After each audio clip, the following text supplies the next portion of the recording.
So Jared, you have two kids that have gone through high school sports, correct? And another daughter that's potentially doing high school sports as well. That's correct. So you're parents of two, and were they exposed to programs with random drug testing? Yes, my daughter did cheerleading, and as part of that was part of the random drug screening, and my son played basketball and was part of the program as well. Okay. Did they feel, or do you feel that there's any advantages, and what do you think the advantages are to random drug testing programs at high schools? Well, I think the first and obvious point is just competition. From a competition standpoint, you don't want any schools or districts having an unfair advantage with kids at such a young age, getting that athletic advantage, taking some type of drug, having an edge over other schools. You're trying to create a level platform. You're still teaching kids at this age how to play the game correctly, how to have sportsmanship, and this can help be a deterrent to kids doing that. And in the long run, kids doing something that early of an age can be very harmful to them. So it's very good to see testing in place to help discourage that kind of abuse.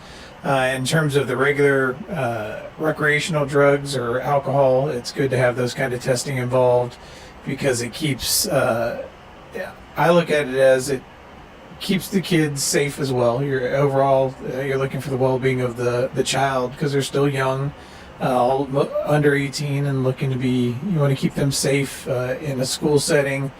I think it also aids in giving the kids help with peer pressure. If they're out at parties or go to events and someone tries to push, hey, have a drink or smoke this or do this, it gives them an out. They can just say, no, I get tested. I'm in the sport and I could be tested this semester, so thanks but no thanks. So it gives them a nice way to get out where kids don't really tease them or give them the peer pressure to keep trying. So it's a good avenue and a good way to help the kids stay clean and stay on the right path. Those are all really good advantages to these programs, but on another note, do you see any disadvantages in having drug testing programs in high schools? Well, you kind of border on that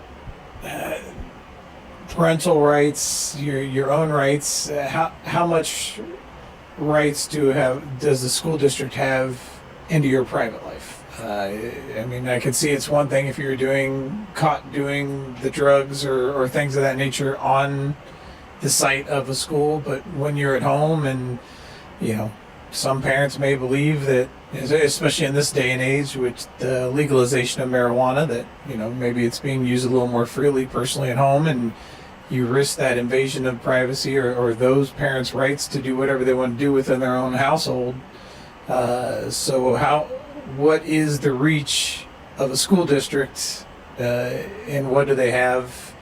Is it just school property, or what happens off school site does not affect those involved? So I guess that's a tough spot to look at there in terms of how you create that balance. Also, how do they determine what gets tested? Usually most schools can't afford the full the full panel screen, so they have to select anywhere from 8 to 12 different items to test for. What determines what they test for, and how is that fair, and the legal issues behind all of that. Were any of your kids tested when they went to school? Yeah, they've all been tested. Well, my youngest is still too young to be part of that program, but the two that have gone through high school, they both were part of the random screen. I think my son was actually hit 3 times during his 4 years to be tested. My daughter has only had to do it twice. And they were all obviously obviously good negative results. Yes, negative results, which were good things. Yes. But at the same standpoint, they knew, and it was fun. Not fun, but it was interesting to watch as they all get together with their friends and would come to our house and hang out and do whatever. And you catch, as a parent, you always catch bits and pieces of a conversation. And you could overhear them talking about, hey, there's a party this Friday. Oh, well, I don't really want to go. And he goes, well, you could hear him saying, well, we'll go because we can just tell them we're getting drug tested. So they knew they knew the party wasn't a good environment to be in, and they were trying not to place themselves there. And then also knowing, because of the drug testing that was out there, they were able to say, no, we'll pass on that party, or we just won't go. It's not worth the risk. Or if they were going, they could say, no, I'm going to get tested, and they could feel safer being at that party. So it was nice to see that fact as those kids gather, that it's not just my son or daughter, but how it affects other children as well and how they look at it. In 2013, the Institute for Behavior and Health completed a 3-year study and reported significantly less marijuana and other illegal drugs in students that knew they were being tested. However, a few years later, the American Academy of Pediatrics opposed school-based drug testing programs due to lack of evidence and the disadvantages being greater than the advantages. And some of the disadvantages they thought were deterioration in the student-school relationship, confidentiality of students and medical records, and mistakes interpreting drug tests that sometimes results in false positive results. Obviously, your children didn't have that, but had they, would you feel violated? Would you feel like, you know what, I know my kid didn't do that, but now they're suspended, or whatever the repercussions happened, and you have to pay for the second round of testing? At least that's how Medina is. If they believe they want to contest it, they pay for the second round. I suppose, knowing that, do you still feel strongly that it's, you know, urine testing and all this is a good thing going forward? Since I think it's a good thing. I think what they need to do is maybe provide a little better check and balance, so that maybe if a test does come back positive, instead of making the parent or guardian have to pay for that second test before anything's ever published, you automatically do that second screen. That way, because you can't, once you open up that window or open that up, then gossip gets around, kids talk, kid's not at practice because he's, was found positive or what have you.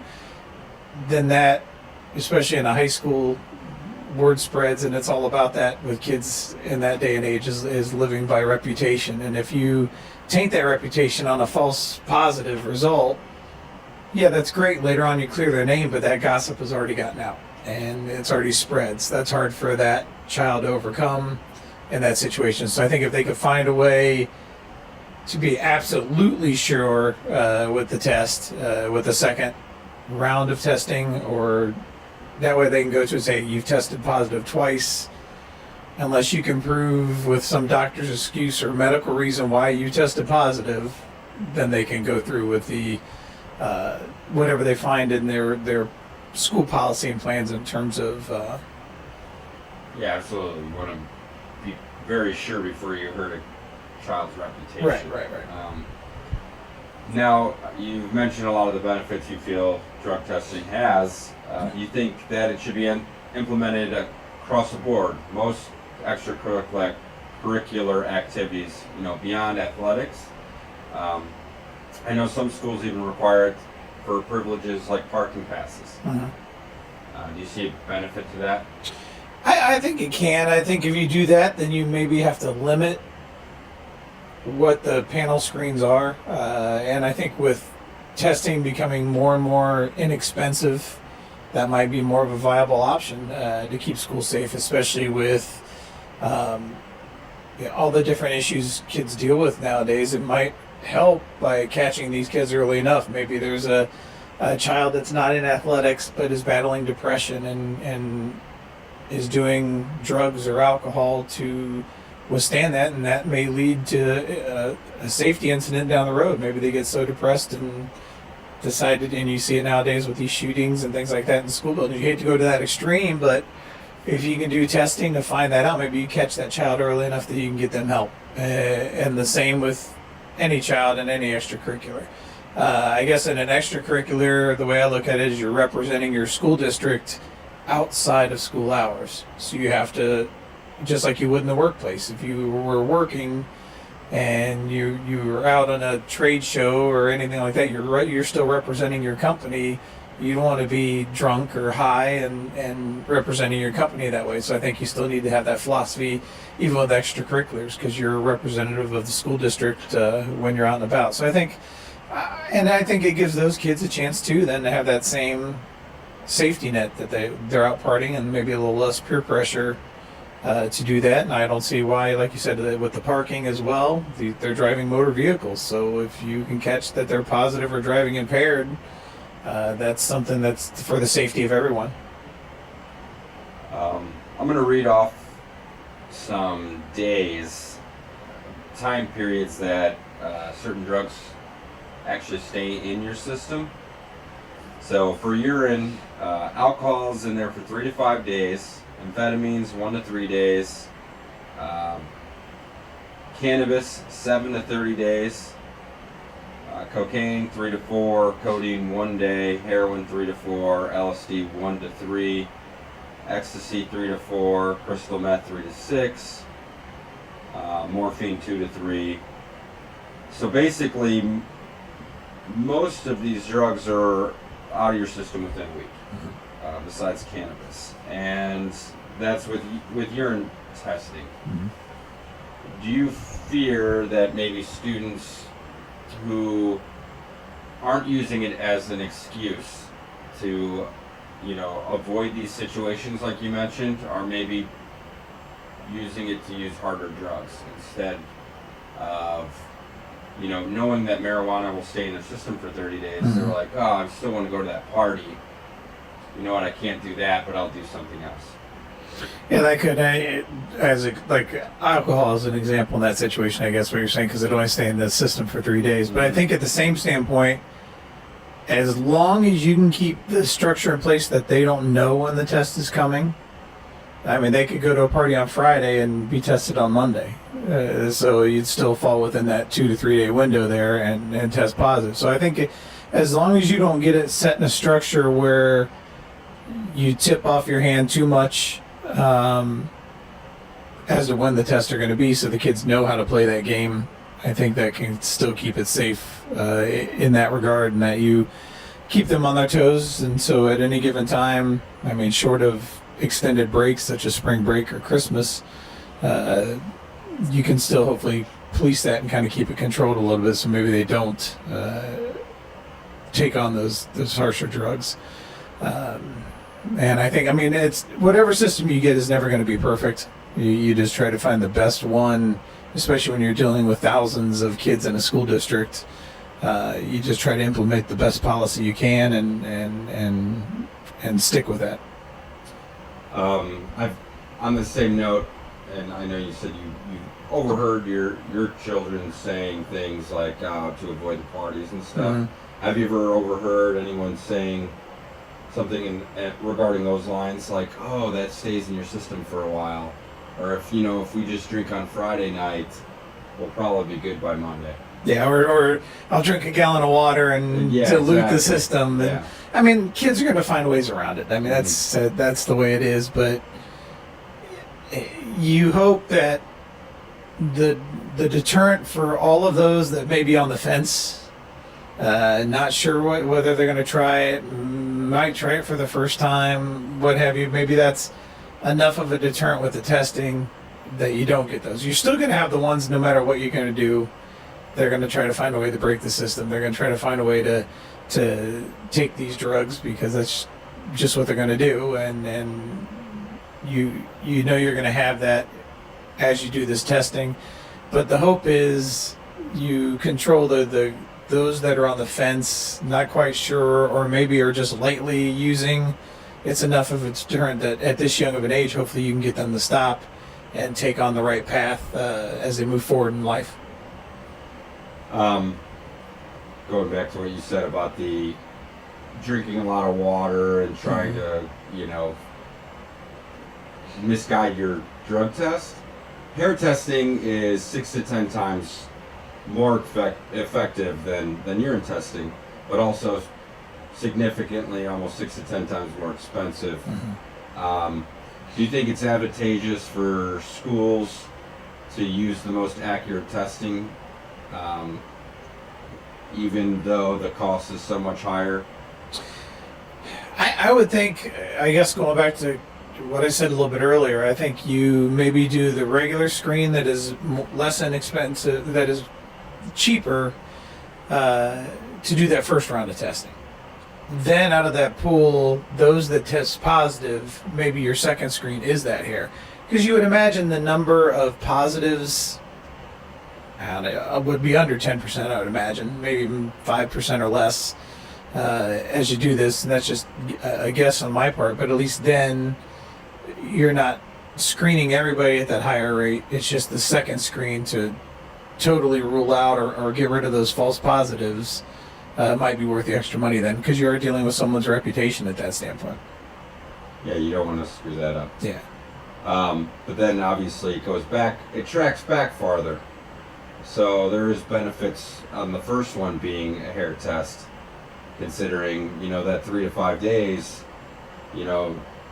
maybe athletes especially being more physical, drinking more water, they flush their systems out faster. Mm-hmm. So it's probably closer to that 3-day mark for most of them. A hair test can go back up to 30 to 90 days.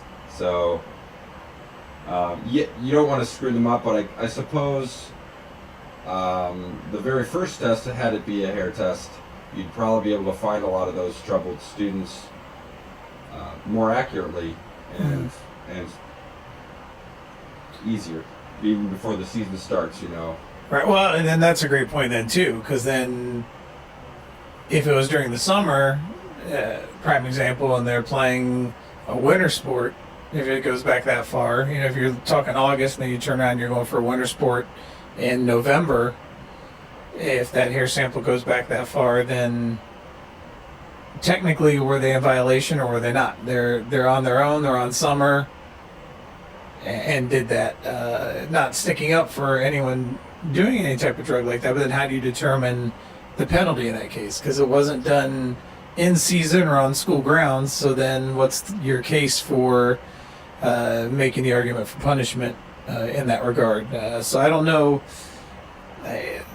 That'd be a tough one. That's a lot of legal issues there, and I can see a lot of appeals and lawsuits being filed for that to have kids be eligible to play with that. So I think still, I guess, because then you get into the gray area, you're not paying these students to play the sport. You're not paying them to do anything other than they're just being representatives and getting their education in the school. I don't think you need to go that extreme with drug testing with the hair follicles. Now, again, the second, if you want to rule it out just to rule out a false positive, that would have a more definitive. But then you also run the risk, they go back and find a screen 3 to 4 months earlier when they did abuse. I don't know how you would definitely regulate that or institute punishment for that. So I guess if you did have to do it, you probably have to pick one and stick with it. So whether that would be your hair samples or just if it's possible, again, I don't know the scientific studies behind the hair samples. If you look at the hair sample and say anything within the last 8 weeks, if it could show that, I don't know if it's that in depth on the test, but if it could show something like that, then you could still stick with the hair samples. But if it just shows you sometime in the last 3 months, it shows you used, it's a little harder of a gray area. But it would support the first test, though, at least. So you don't really punish the kid for, we went back and saw 8 weeks later, 8 weeks or 3 months later that you used it. I guess if you went back and just saw, or you tested positive with the urine, the hair backed up that you were positive, so you're going to face the suspension that is applied with your first, second, third offense, whatever it may be. Well, I suppose if instead of thinking of it as a punishment, you work it as helping the student. It's not a suspension, but it could be, you alert the parents and you try to put them in groups that could help them, make better decisions so it doesn't happen again. Right. Let's see.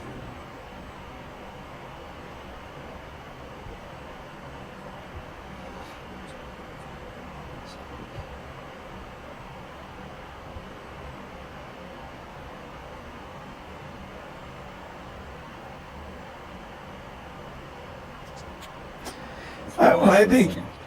Okay. So obviously, as a parent of student athletes, those student athletes had other athlete friends. Did you know any parents or other parents that maybe had a child that got in trouble or knew somebody, down the grapevine that was detrimental to that student in the sense of maybe they got suspended, never played again, or in any sort of way, bad rumors? Yeah, we had a couple incidents, and I guess that's where it goes back to the schools and the district following policy. Numerous times where my son or daughter would come home and say, friend A or B got positive testing. And so immediately, as parents, we ask, okay, well, did they get suspended as per the rules? No, they decided to look the other way, and they just got to keep playing, or they had to sit out. Usually a rule is you have to sit out so many weeks or miss so many games as part of the suspension, and parents are notified, and they're supposed to go through counseling and things of that nature to work through the problem and find help for that student. But on numerous occasions, the district we were in, we saw that these students were still allowed to participate. A prime example, during the football season, 3 of the players for football were tagged for positive testing. Don't know whether it was alcohol or drugs, but they were positive. This was during summer while they were doing the 2-a-day drills and things of that nature, about a week before the season started. So we thought for sure, well, they're gone for half the season, because that's usually the rules with the guidebook, and that was not the case. The coach said he would handle the situation, and instead of suspending them for that amount of time because they were 3 of his starters, they had to run extra laps and suicides during practice for a whole week. Again, as parents on the outside, looking at that, didn't show the strong backing of the school district sticking to their policies, basically just making the adjustments for depending on the situation. Now, had those kids been bench players that didn't see any time of day, would you be seeing them sitting for the half the season? Of course you probably would have. But with these being the 3-star players and the team wanting to do well and win a conference, you saw all 3 never miss a single game. And the word gets out. I mean, parents hear that, other parents hear that, the kids hear that, and it just makes a joke of the system then. That, well, why are you testing if you're going to turn out and not hand out the punishment? Or the punishment just depends on if the parents complain enough, or if the student's a star athlete, then they get special exemptions. So that's kind of the tough part, is you do see that is when they do get popped, because ultimately the whole reason you're doing the testing is, 1, you create a level playing field, and then 2, the safety of the student themselves. I mean, because they are under 18, they're still developing, they're still learning about life and how to be an adult out in the real world. And what are you showing them? That just by that example, you're showing them that they can still do that kind of stuff and not be punished. And when they're young and still have parents and teachers to help them through situations like this, that's the worst thing you could do at all, is to just let them know they can skate. So then they're going to think that way the rest of life. They'll be out on their own, and it's going to be a lot harder in the real world when that happens, and then they're put away, locked up in jail or something like that. Well, one of the most famous cases, Josh Gordon said ever since high school, they kind of he was so good, they didn't really care, and you've seen that carry throughout his life, and right. Now where he is now, jobless, right. Which is unfortunate. Going back, so it seems every school has its own set of rules, which almost makes it, I suppose, unfair. So if, in the same division, one school decides that, we're going to stick to our guns, we're going to suspend our star player, and the other division says, or other team in the division says, you just have to run another lap, it would seem maybe it would be more effective if these were league rules. and every school was required to do it for athletes. But then at that point, then you get in the argument of who institutes the testing. You can't just pick, our school athletic trainer will do the testing, or because then let's say the tester, they're not given heads up ahead of time. They don't, because then you run that risk. You won't be random anymore, because then coaches will know, because they'll have to be notified. You'll have some neutral tester. Okay, we're going to be in your school next Tuesday through Thursday doing testing. Well, then they're all going to give the heads up to their kids that the testing's going to happen, and the kids can take the necessary steps to avoid that. So I don't know. I agree with you. You got to find a way to create a level playing field there, because there are that instances occurred through both my kids' careers as we've gone to games. Some teams that the coach sticks by the rules, those kids are out. We had one where basketball season they had to sit 3 kids because they got busted. So those 3 kids didn't play for the first half of the season, and their record reflected that. But the coach stuck to his guns, whereas otherwise you have teams that, have 1 or 2 kids test positive and they're still out there playing the next night. So you're right. You got to find a way to if you're going to do it. But then again, your ultimate goal is, are you looking to make the playing field fair more, or are you looking for the safety of the children more? So if you're looking for the safety of the kids more, I guess, as long as they're getting the help, if the punishment isn't there, then the key is they're getting the help. But if you're looking at it more from an athletic standpoint, then you want to create a level playing field. It should be across the board, district-wide. And those results should be published to someone within the district that would account for all of that. And depending on the sport, even though you weigh the benefit on the student, I suppose. But for instance, you got your star receiver who hasn't done anything wrong, and he's hoping for a scholarship to go to college. Now the quarterback's suspended for half the season, and that's going to affect, other parts of the team. Well, that's interesting, because we had that actually happen, not as a parent here, but working in Medina. That happened one season in Medina. You brought up that scenario. The quarterback, unfortunately, went to a party and got caught and had to face the penalties and was suspended for half the season. So he missed his first 5 games of the season out of a 10-game season. So, yeah, there were a lot of other players that were hoping on that quarterback to be there to help elevate them, whether it was an offensive lineman, a running back, wide receiver. But as a whole, the coach handled it well, and the teammates understood it. The player even took accountability for his actions and spoke to the team, expressed his apology. So it was a nice way to look at the growth factor. That's a case where a student learned their lesson and grew up as a man, because it was on the boys' side of the football, that he stood up for it, stood up for his actions, and apologized to his teammates, apologized to the coaches, and moved forward with his life, and the team supported him. So you didn't have that turmoil or oh man, there goes my scholarship because he didn't show up. I mean, they still can go out and get their numbers with a backup quarterback or what have you, but I think that the better thing was showing that the kid took his penalty, did his time, and the teammates all around that saw that as well, and how he handled himself during that time was a big inspiration for all the other kids as well. So I think that's the goal you're looking for with why you have this testing. And you hope, it happens one time and the team realizes that, hey, we are a team. Mm-hmm. So next time there's pressure, maybe they'll all be like, hey, I'm not doing it, you can't do it either, because, right, you're gonna screw me up in my future. You're gonna. So it's peer pressure in the positive way. Yeah. All of a sudden you've got all these guys saying, "Hey, there's 60 of us on this football team. We're all here at this party.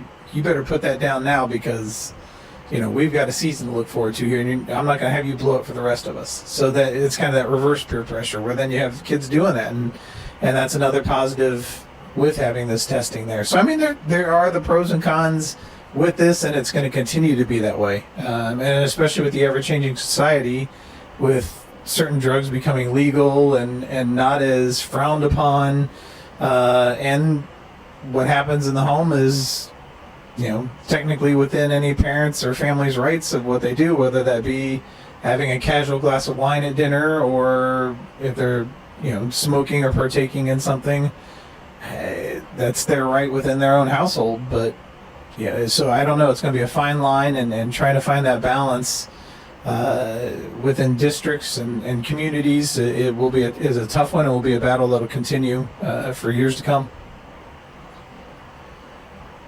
Well, I think that's it. Thank you very much for helping me out here and giving me a lot of insight on the parent view of random drug testing in high school sports. Thank you. I appreciate it.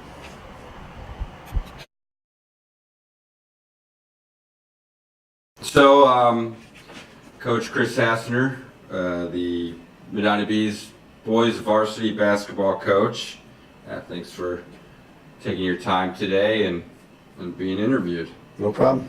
I'm just going to ask you some questions about drug testing in the high school here, other high schools, and basically see how effective we think it is. Okay. What do you think the advantages of having random drug testing programs are? Well, there's been a lot of controversy. There's been a lot of controversy with this from parents because it says an invasion of privacy. I think it's absolutely outstanding to have it. It's a no-brainer for me. Having 4 children of my own, I want them drug tested. We had another coach in our district that went through the deaths of kids from overdoses. In almost every article, the parents said they had no idea. So to me, I can't imagine a parent would not want to know that their kid's taking drugs. And the way most school systems have it set up now, you can go out and get help. It's not like there's just a punishment. And to be honest with you, as a parent, sports are the least of my worry. As a coach, that's the least of my worry. My most worry is about the kid. If we're worried about missing games or being caught taking drugs, I think we maybe have some of our ideals mixed up. Do you see any disadvantages of having these kind of programs? I don't see disadvantages as long as I know there's been positive, I think they call them positive negative tests. False positive. Or false positive tests. So I just think there has to be something set up for kids, when something like that happens. The other thing, you have certain kids on different medications. I don't know, I'm not an expert in the field, but I'm guessing there could be some false positives with that as well. That maybe certain parents don't want anyone to know their kids taking certain medications for depression or, other things that they might have going on in their life. Maybe they don't want their coaches to know or the administration team to know. So you have some privacy issues there. I could see where that could be a concern. I'm just going to read this to you. In 2013, the Institute for Behavior and Health completed a 3-year study, and actually it reported significantly less marijuana and other illegal drug use in the students that knew they were subject to testing. However, in 2015, the American Academy of Pediatrics was opposed to the school-based testing programs due to lack of evidence and the disadvantages being greater. And these disadvantages were they believe there was a deterioration in student-school relationships, the confidentiality of student medical records, like you said, invasion of privacy. And another thing you said was the false positive results. And obviously a false positive can affect, a student's future, gossip around the school. I guess knowing any of this, does that affect how you feel? Absolutely not, because it's really private how it's done now. And like my kids go to Wadsworth, everybody gets tested. So it's not just random drug testing, it's everybody gets tested.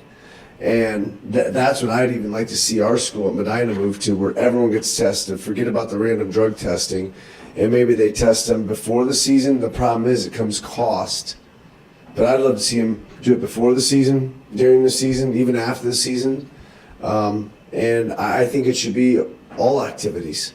Let's keep an eye on all kids rather than just our athletes. Why are they special to anybody else? If my kid doesn't play sport, I still would want to know. And, you know, I can, as a teacher, I could probably tell you kids that are more at risk, and people don't want to believe it or know it, but some of those kids that are at risk have that drug use going on in their home.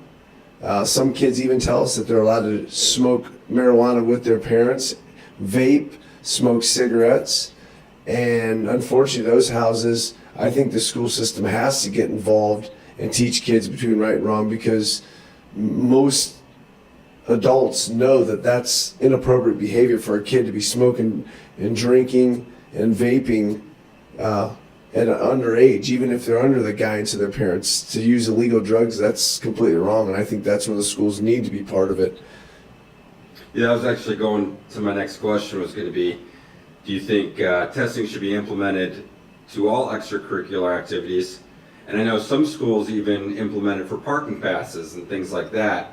Do you think athletes almost feel singled out at all? The fact that they're the only ones, I mean, kids travel for encore and other, you know, arts. Absolutely. Groups. Absolutely. I mean, it doesn't make sense, but to be honest with you, I've never even heard a complaint at Medina about anybody. The only thing I've heard is the band should have to do it, but no one's complaining because they have to do it. There's no kids going, this is ridiculous that we have to take a drug test. It's become natural and normal to the kids. And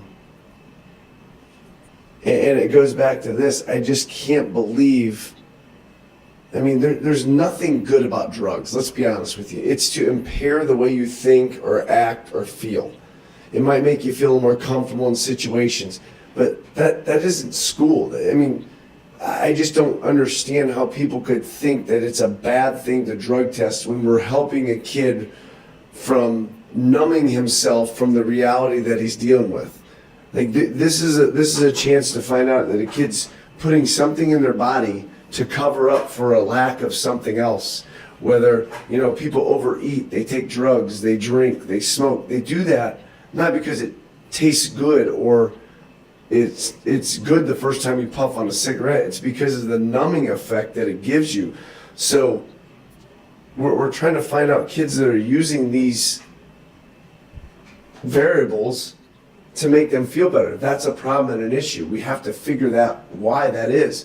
And they're not going to tell you, most kids, unless they have a really good relationship with you. And to be honest with you, teachers don't have as much time as they had in the past, even counselors. So this is another step, in my opinion, to catch some of those kids that are falling through the cracks. I mean, shoot, they're opening things in the different counties, different rehab facilities for heroin. Well, it just doesn't come about, you know, all of a sudden I'm just going to try heroin. I mean, we could catch these kids at earlier stages that are struggling and move on to those extreme drugs. Well, as a coach, do you feel inclined to kind of protect your students? For instance, if you knew something was happening, do you try to avoid or try to, you know, if you know a drug test is coming or something, do you try to help your kids out, or do you kind of you kind of want them to, I mean, you don't want your kids to get in trouble, but you know what I'm saying? Do you think that it's better for them? As coaches, we have no clue when they're getting drug tested, any kid. And I've had kids that have played for me. I've been coaching 25 years that I've pulled in my office and flat looked them in the face and said, it looks like you're using drugs because your behavior's different, your attitude's different, even the demeanor, the effort, everything's different about them. And I said, I can't prove it. I can't give you a drug test. And if I could, I would.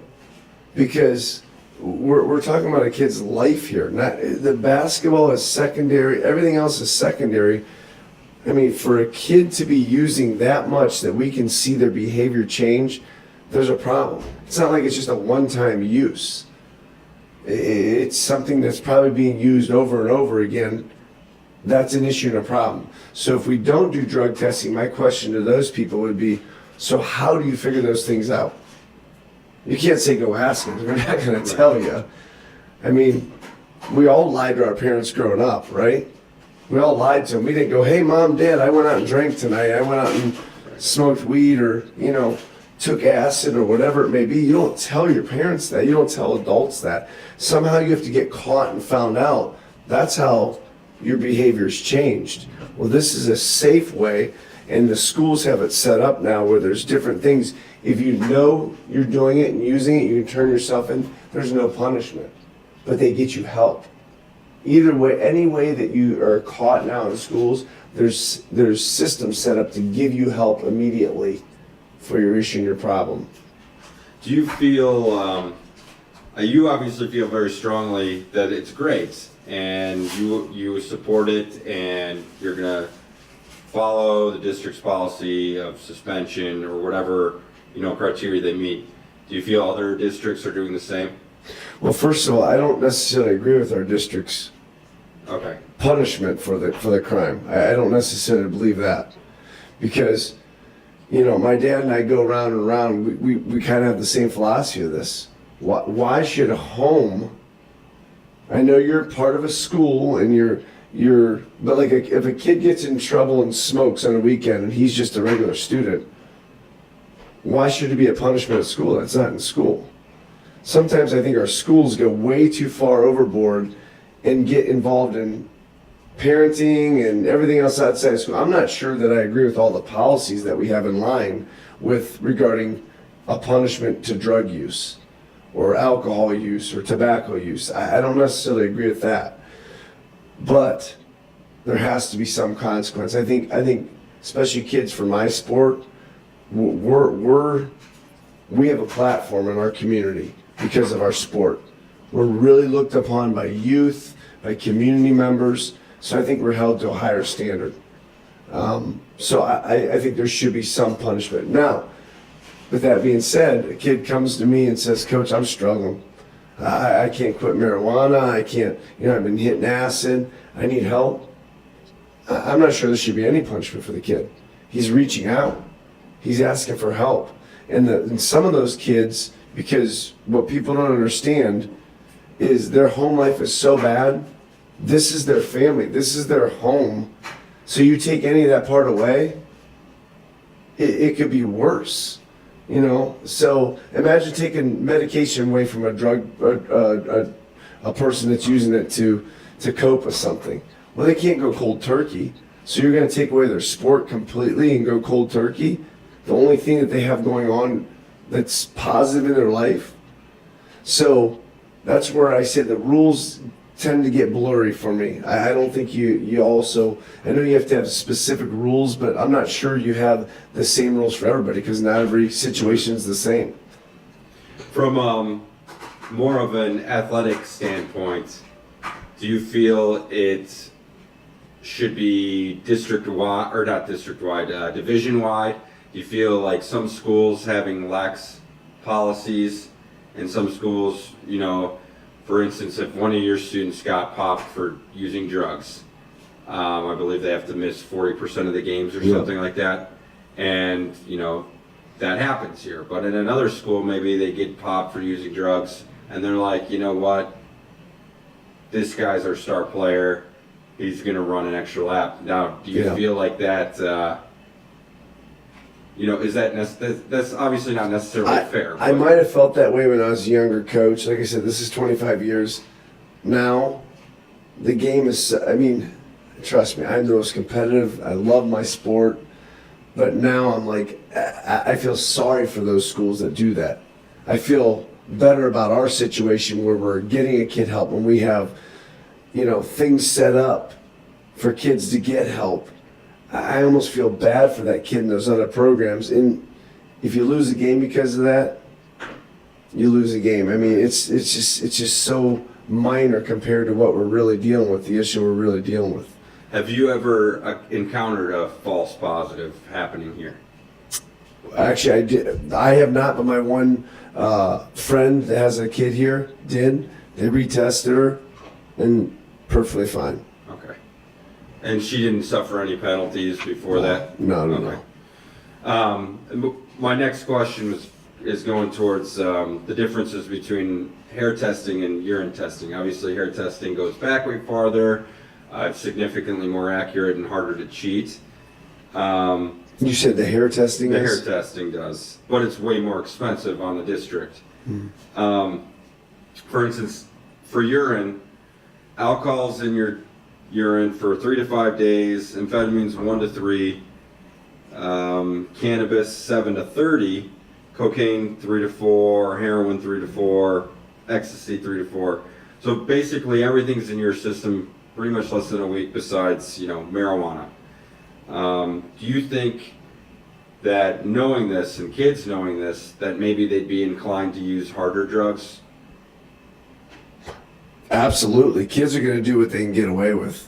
I mean, I've been here too long not to realize that. They can get away with whatever they'll get away with, they'll try. And here's the thing, the districts put their money to what is important or what they think is important. So obviously we don't think drug testing is very important at Medina. We don't, because we don't put very much money towards it. It's a buffer to get the ball rolling and get that initial look. But if we thought it was important, we test every kid. We would do hair testing.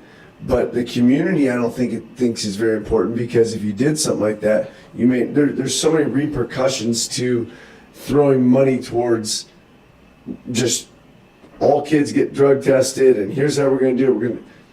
But they have things to think about. I know for my kid, I'd love the hair testing for every single one of them. I want to know if they're using drugs. Have you ever heard, maybe students specifically talking about that, like how long certain things stay in your system and almost a nervousness? We have more of kids talking about all the kids who use drugs while they're playing sports. And they say, because they go to the same parties, they see the kids at parties, and that's the problem with random drug testing. And I won't say which sports, I won't say which kids, but it is well known in our sports community at the high school who drinks every weekend, who smokes weed every weekend, who does different drugs every weekend, who takes pills every weekend, and the kids all know it. And they always say, if so-and-so gets tested this week, they're going to be in trouble. And kids will play Russian roulette. They will. And every now and then you catch one. It's just like vaping. It's like the new craze in our school. I walk in for my duty just to check the bathroom. 3 out of 8 days I catch someone. Athletes, non-athletes, whatever they know they can get away with, they will try. And of course, athletes, as far as urine testings, they're working out a lot. Athletes are typically leaner. They're drinking a lot of water because they're exercise, so it's probably even less accurate considering they're flushing their bodies so much. I would agree with that.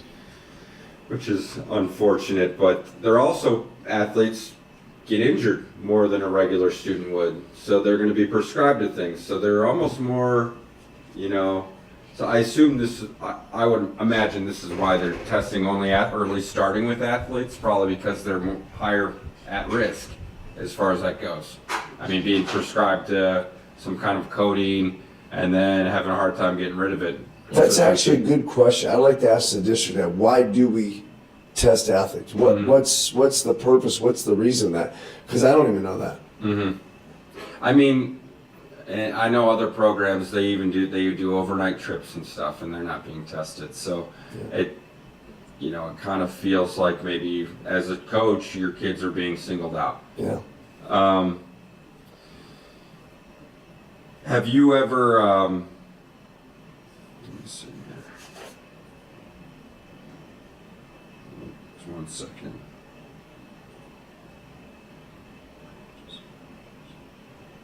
So have you ever dealt with a student that tested positive? One of your kids? Not for drugs. We've had kids that have been suspended in the past for drinking. And that was when they were caught by the police and then they were turned in. Or I had a kid come tell me one time that he was caught drinking by the cops before the school even knew about it. But depending on the policy in the year that it happened, because we've had it happen a few times, is sometimes if you were, in the old days, if you told before the cops told, you didn't get in trouble. But other times if you told and there was no cops involved, you didn't get in trouble at all, but they got you some help. So most of it goes untold. We're unaware. You have inklings of what might be happening, but I don't know, honestly, I see the abuse of alcohol from parents, so it's tough to believe that the kids aren't going to abuse it too as well when it's in their house and their parents are drinking and getting drunk every weekend at parties. Mm-hmm. I mean, kids do what their parents do. Right. And as far as peer pressure goes, do you think there's a positive peer pressure maybe having drug testing around? As in, hey, you're our point guard.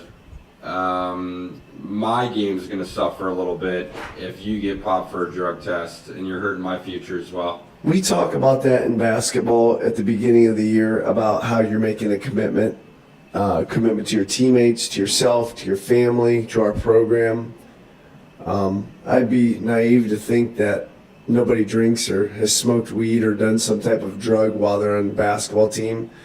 But I think that's why, at least in our program, we like the drug testing, because it's always that little hint out there it could happen.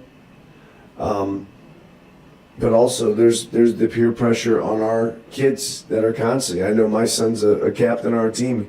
He's constantly talking about it to kids that don't be stupid this weekend. Every night when we get off our game, done with our game, smart decisions. We say it to everybody. Smart decisions this weekend. But there's definitely a peer pressure, and we even tell the kids, if you're at a party, we want them to pull kids out of situations, because there's a lot of kids that just cannot say no. They can't. They're afraid of what they'll look like compared to their friends, and they're willing to risk that because the social is so much more important to them. Being accepted socially. So the peer pressure, that side of it, weighs in more than the drug testing side of it. So I suppose, like you said, some kids just can't say no. However, they could still be peer pressured into doing something that's worse than, for instance, marijuana. Mm-hmm. And who am I to say what's better or worse? Sure. But the opioid epidemic. The more addictive drugs. Yeah, the opioid epidemic is killing people. Yep. And it's really bad in Ohio. Knowing that, do you think that would be considered, a disadvantage, maybe because of, urine testing not really seeing opioids that much? Yeah. It could be almost hurting some students. There's no doubt. There's no doubt. The better testing is going to catch more things. It's going to be safer for kids, and that's the thing. People, all this. It's the safest thing out there to keep your kids from taking drugs. What else is safer? Is there anything safer than doing a drug test? Unless you want to follow your kids around all the time to make sure they're not doing it. That's the check. That's why the court systems use it, right? Mm-hmm. The court systems use it. When you're a drug offender, they make you take a drug test to make sure you're not doing drugs. It's their check system because they have no other way to check. Well, as parents, when you were a kid, did you tell all your parents everything you were doing on the weekends? Did you tell them, hey, I went to a party and I did this, and hey, I was with so-and-so? No, you don't even know who your kids are hanging with at school most of the times. And, we can look at the group. We know kids that have been caught for selling drugs and things like that. I don't know if my kids are hanging with those kids at school. So what I want to know is, are my kids taking drugs? And that's the only safe way that you can tell 100% is to do one of the high-level drug tests. And Most people aren't going to pay for it on their own, so you're already paying taxes. Why not fit it in with your school system? So you mentioned before that you don't necessarily agree with the policies of the punishments. Yep. Maybe it's more about helping the students and such. Have you ever experienced a student actually getting popped for a drug test and taking more of a downward spiral, like quitting their sports and bad gossip about this person? Right. I mean, here's the thing. I mean, the whole thing about gossip, you would have to, if you're going to talk about the drug testing being a negative thing for gossip, you should take away every kid's phone, because they're a lot harsher on social media of who slept with who and who's messing around with who, and this person got beat up, and social status. They're so worried about that would be in such higher place in a hierarchy than drug testing. I mean, nobody talks about getting pulled out of class. The old days in 1980s, in 1990 when I went to school, you'd get a pass. Ooh, somebody has a pass, right? There's passes literally. My study hall, I have 250 kids. I bet you we get 20 passes a day, and not one kid says anything. They have their headphones on, they're playing on their phone, they're doing homework. There's nobody saying, ooh, a pass came for you. That's such a farce when it comes to worrying about who. Nobody knows where you're going in the school, not one person. And because there's so many different passes coming from different places, counselors and advisors, and we'll write a pass for a kid to come down here to PE class to make up something. Like, that is such an old school mentality. That's such an out of touch thing that people are saying. You have adults that haven't been in a high school for 20 years saying that. It's just so farce. I mean, it's no truth to that about the ridicule. Now, here's the other thing. The only way someone knows if you get busted for drug testing is if the school would tell, which they're sworn to secrecy on that, which you could file a lawsuit for, or the kid tells them. I mean, your teammates might have an inkling of it, but you don't have to tell them. There's other ways. A good coach is going to find a way to say, hey, so-and-so's taking a break. And you find a way. And maybe you do meet with everybody and say, this is what they're going through. Mm-hmm. And it's just like all the things that go on in the NFL with the drug stuff. Why aren't those people out there being advocates for that? Why aren't they going out and teaching other people? If my kid got caught doing drugs, let's say they're doing a hard drug, I would be the first to say, you're going to be the face of Medina City schools for what you went through, why you went to that, how you dealt with it. So you're going to use that as a way to make other people better. But a lot of people are insecure. They're insecure and they don't want their kids to do that. I want my kid, that's part of the healing process to go through, in my opinion. So as a parent as well, do you feel another point of positive peer pressure? Your son, is he mostly hanging around his teammates after school and they kind of stick together to avoid the negative peer pressure? There's no doubt. Our kids hang out together a lot. That's why we have the team room over here where they're together all day long. I can monitor their grades, who they hang out with, who they eat with. I'm fortunate, but I'm such a small minority with that because most schools don't have that. Our kids hang out a lot. We take them out for pizza after the football or basketball games to kind of keep an eye on them sometimes just to hang out. But when you have close relationships with kids and they have close relationships with each other, they want to hang out. And kids are going to get mixed up. They're not always going to hang out. So, we do group texts now to keep, hey, how's everyone doing? We got practice time. All those little reminders of the peer pressure keep you thinking about what you're here for, what you're focused on. And like I said, kids are always going to waver. I bet you every year I've coached of 25 years, somebody's wavered and done something inappropriately. And I don't know if it's alcohol, drugs, tobacco, whatever it may be. And I don't think that'll ever stop. You'll never stop it. But it's like the parents that let their kids drink at home. You're not teaching them behind right and wrong. Yes, kids are going to drink, but you shouldn't accept it as a parent, right? That's my opinion. You don't accept it. Then now you're not teaching between right and wrong. So when they get to another situation in real life, it's no big deal because my parents let me do this, so why not do this? My kids are not having sex, right? It's okay. I'm just going to let them have sex about it because at least I know it. Well, that's just accepting the behavior. I don't understand. It's very foreign to me to accept a behavior that's harming a body. So that's why I really agree with the drug testing. And as a parent of a student athlete and a coach and a teacher, you have a unique perspective. Do you hear, I mean, you obviously know a lot of other parents, you know the parents of the athletes. Do they ever come to you about anything like, and their opinions on drug testing? Well, nobody comes to me because I don't think a lot of people in our basketball program have a problem with it.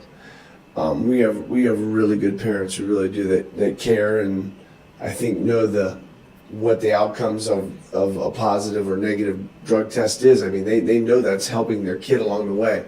Now, I did go to the meetings when it was being opposed, and I thought it was blown out of proportion, the opposition. And that's what happens in schools a lot. A small minority will make a stir, and because they're always trying to pass levies and keep the community happy, that they're careful about what they do. And when I went to that meeting and listened to the arguments from the parents, it was so out of touch. Not all of them. Some of them had some really good, concerns. But there were so many that were out of touch with what happens in school because they don't know. They're going on hearsay. They're going on listening to their 15-year-old son or daughter. Mm-hmm. If I listen to my 15-year-old son or daughter and try to run my life like that, I'd be in trouble because they're great kids, but they don't have a true perspective on real life. Right. But once one of our other coaches brought up that point about those newspaper articles, he said, "How many of you want to know if your kid was taking drugs if they overdosed?" What are you going to say that? You don't want to know? Mm-hmm. I mean, think about that. Would you be that parent that would say, "No, I don't want to know. I didn't want to know. My kid died of an overdose. I didn't want to know." Like, you want to know. This is an avenue for you to figure that out. It's life or death. It's not like we're messing around anymore. Like when I was a kid, you smoked weed, there's no big deal. Now you vape or smoke weed, they could be laced with many different things that could kill you. And there's people dying from just vaping, which is going on all day in our bathrooms here at Medina High School. It's going on all day. And so it's different drugs, different time. It's not the 1970s where peace, love, and smoke some weed and you're just going to be high for a little bit. It's not like that anymore. It's just so much more dangerous than when we were kids. So would you say maybe it would be more beneficial to just actually go all in? Because it's urine and only athletes seems, not that it's ineffective, but if you're going to do it, why not do it all the way? Put a little more money into it. And personally, that's what I would do. Mm-hmm. But the problem is, when you go all in, you're taking finances from another part of the school system. Where are you going to get that from? That's what they have to figure out. That's where I'm not smart enough to figure all that stuff out. But to me, I'm going to put my money where it's best for kids. That's what school systems are for. They're here to be best for kids. To do. I had a great principal, Ed Vitardi. He was fantastic. And on his desk it says, "Is it good for kids?" If you could read that every time in your decision and say, "Is it good for kids?" you probably had a pretty good day. Mm-hmm. And I think drug testing is good for kids. It's going to save some lives. It's going to save some parents some heartache and pain down the road. And it may not even be hard drugs. It might be some small drug abuse that doesn't allow them to work or have a positive job or be a positive part of society, or maybe not help them learn how to deal and cope with the stressors in their real life. They're using those things now because they're not learning the proper coping strategies and skills. And all we had to do was figure that out when they were in high school or middle school or whatever level we want to do this at. But like I said, if you do this and you go all in, you got to find another place to take from, and that's what the school systems would have to figure out, and that's the hard part. It's not easy. It's not easy. But you also mentioned before that maybe the punishments make it worse because you're trying to. Is it good for kids, right? So, why take away? They're doing it for a reason, and you're taking away what maybe they're released basketball. Yeah. That's what they needed that. Yeah. So now maybe it's making it worse in the sense that they're doing it more. And I don't know what the answer is that necessarily, but let me tell you this. If my son was afraid to come tell me he was a heroin addict because he was afraid of the punishment, I probably wouldn't give him a punishment. I'd probably give him a hug and put him in rehab. And you're right on that comment. Like, I'm not sure the punishment is the first step. Maybe the first step is some love, some family counseling, putting the kid into rehab. I don't know what that answer is, but those are the things that need to be discussed more than should we do drug testing, should we not? Okay, we're doing it. Now here's the big discussion, community. What are we going to do? Maybe that's what the community should have a bigger part in, because we get a lot of smart people in our community that have dealt with people with drug abuse, dealt with people with drug abuse. And I mean, if you've had that in your family, I guarantee you'd have a better perspective than I would, because I haven't had that in my immediate family. My kids are still pretty young. I've been fortunate. But that's where you use your experts, the people that deal with that stuff on a daily basis.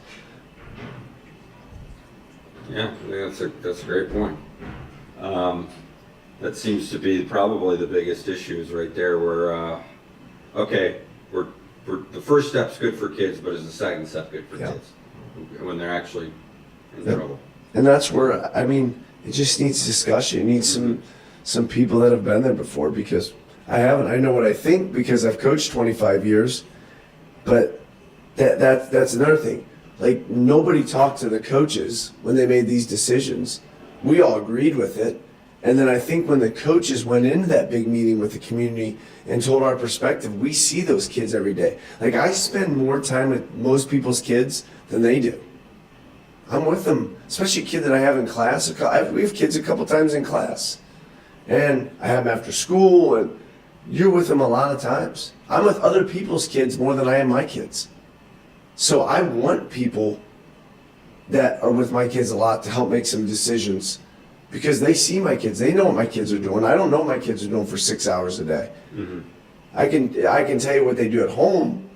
They're little angels supposedly at home, but not at school. They might be disrespectful or hanging with the wrong group of kids who allows them to act a different way than they know what they're supposed to act when they're with our home under our structure. Doesn't mean they're acting that way at school. That's where I need those people's help. That's great. I think that's all the questions I have for you. Hey, no problem. I appreciate you asking me. Yeah, appreciate it. No problem. Yeah. Enjoyed it. Awesome.